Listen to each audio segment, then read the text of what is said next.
Okay, so my first example is my little alocasia here. This is called an alocasia poly. And I also have an alocasia dragon scale and a velvet alocasia up here.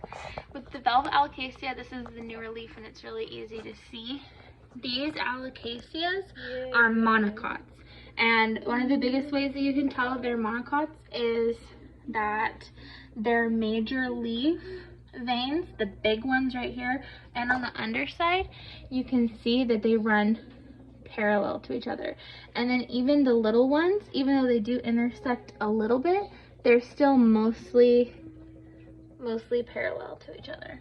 So I love my alocasias, and they do in fact flower.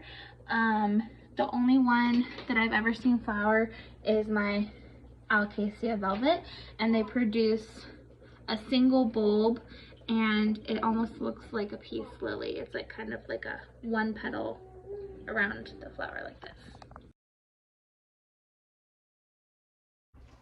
My other example is actually one of my most prized plants in my collection, commonly called an arrowhead vine, but the scientific name is Syngonium albo, and this is a very rare plant, and it is also considered a monocot because one of the easiest ways you can tell is, again, because of the leaf pattern, where the main veins run parallel to each other as opposed to in a network.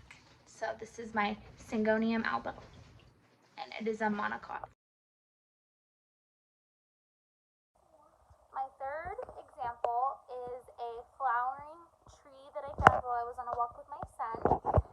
It's called a white cordia, or a Mexican olive, I think is another name.